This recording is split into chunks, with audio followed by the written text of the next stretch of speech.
Manipur Reader Senena Pumnamakpu Taram Nuksari Nasidi Manipur State wangmgi paodmjri mthng paodmjri Ahanbada Mamit animak Udrabi nupi ama IAS oina thabak pukre Laibak asida khwaidagi tolaba mioiba mapokni haina launariba amasung launaribi Anouba inot ama hapa oina Mamit animak Udrabi Pranjal Patil Kaubi Maharashtra dagi nupi masa ama Kerala Kedargi IAS officer oina sub collector gi thabak ngasidagi puba haukhre India gi Anouba puari gi pandup ama oiraba sahi kuntra suraba Pranjal Patil na ningthokaba numita laipak asigi ihan hanba Mamit Udrabi nupi IAS officer oina Kerala gi Inakurlas district ki assistant collector oina charge lauki asugumba puari oihorogadaba thodok aduda district adugi senior superintendent of police atai government ki senior officer singna mahakpu okhi Poklakpadagi mami sami uduna laklaba patilna sahi taruk surakpada mamit animak ubu fangkide adubu asigumba asonba asina mahaki IAS officer oiningbagi mangla nado thugaibadi ngamkide patilna khudong chadaba pungnamak mayokna duna kanna honaduna ahanba thaba maktada Union Public Service Commission gi examination pass tawba ngamki examination ado ngamlaba matungda mangonda Indian Railway Account Service pirami adubu mahaki mamit udaba aduna mahakna fangliba thabak aduda nungaitaba faurami patilna fibam aduda ningba kairabasu mahak ninghanaba tawdana makha tana kanna honabadagi anirak suba thabada mahaki rank haigatpa ngamki patilna UPSC gi examination thabaduda India pumbagi oina 124 suba rank phangba ngamki haukhiba 2019 da mahakpu Ernakulam gi assistant collector oina hablaba matungda Susori da laiba Lal Bahadur Shastri National Academy of Administration da training chatki sahi ani gi matungda patilna mahakki manglana do mangphaunabagi kudong chabado haujik phangjare mahakna mahak kumba kaya da khudam ama pire amadi mioi lising kaya gi pungning thoganabagi machak oire haibada haimanba thoklaroi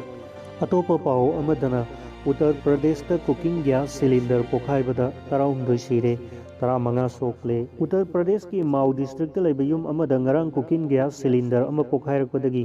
yamdraba mioi tarahumdoi sikibaga loinana atopa taramanga na sokle ngarang ayuk pung 7 lom tabada thokiba pokhaiba adugi sakti na Walidpur area da laiba yum adu ningkhaibaga loinana thangnana laiba atopa yum ani su chauna ama ta thokhi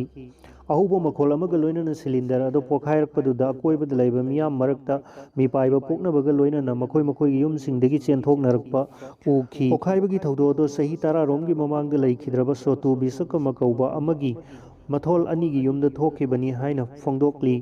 haujikna yumduda sotugi loinebi amasung masanupi manga laibani pokhaibaduda sotugi masanupi mona sahi kun mamta sahi 19 amasung sanjana sahi 15 seiki makoina haiki imung adugi atai mi singdi haujik mafum khangdana lairi cooking gas cylinder leak oirakpadagi pokhaibagi thaudo ado thokiba oiramba yai haina thajanari pokhaibagi thaudok tuda sotugi hek yumlonaba kanahya bisakarmagi yumda laiba nupi mari su siki adubu Rina Sarita Sonam amasung Simpi Kaubi nupi mari do kanahya gi macha masu singla natraga mari matara haibadudi khudaki oina khangba ngamdri makoina haiki thaudok adu sotugi atopa yumlonaba Surendra Bisakarma gi macha nupi Nidhi sahi 10 susiki makoi sing asigi mathakta pokhaibagi thaudo ado thokhiba matamduda area do fauduna lakhiba imtia sahi 15 Jiasan sahi 30 Jasir sahi 30 amasung Sibam kauba atopa mioi mari siki haina phongdokli ngarangi thaudo aduda atopa mioi 15 amasu sokhi haina phongdokli asokpa singdo Mau amasung thangnana laiba Azamgarh gi district hospital singda pukhatkhre mara asida ngarang mioi kaya misimina nangkhibada chief minister Jogi Adityanath na thamoi sokna nungai thobu phongdokre additional chief secretary home Awanis Awanthi na haiki thaudoktugi pau hek phangbaga chief minister asokpa singi mateng pangnaba Maugi district magistrate amasung SP da khanganki ngarangi laibak thiba thaudok amani haina phongdokladuna Mau district hospital da cabinet minister Anil Ramjabarna haiki awaba nanglaba imung singi damak government lepli amasung asokpa sing layeng nabagi damakta pangba yaba mateng punamak pangani haujiksu mi kanbagi thabak makha tana sathari haina phongdokladuna official singna haiki National Disaster Response Force NDRF ki team amasu thodok thokpham duda changsin khre